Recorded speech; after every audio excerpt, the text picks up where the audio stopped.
Şimdi onun kodesi var, ona yok yani.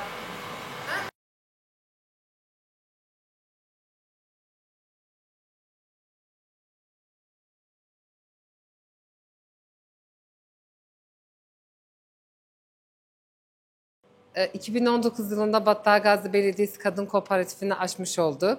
6. yılımızda hizmet veriyoruz. Ürünlerimiz doğal, katkısız, tamamen anne eli, ev usulü. Burada yaptığımız ürünler baklava, kuru pasta çeşitlerimiz, yöresellerimiz mantı, analı kızlı, Polat köftesi, içli köftemiz, kömbemiz, meşhur kömbemiz. Bunları yapmaktayız. Müşterilerimiz de çok memnun ürünlerimizden.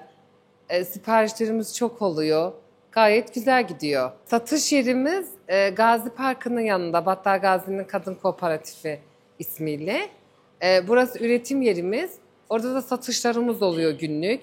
Günlük giden malzemelerimiz oluyor. Sabahları poğaça çeşitlerimiz, baklava çeşitlerimiz, işte Ramazan dolayısıyla güllaç, daha çok şekerpare, halbura bastı.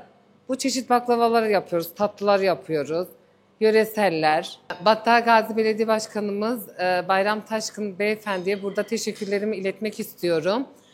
Bizimle gayet ilgili, mütevazi, hoşgörülü, buraya gelip gittiği zaman bizim çok hoşumuza gidiyor ilgi ve alakası.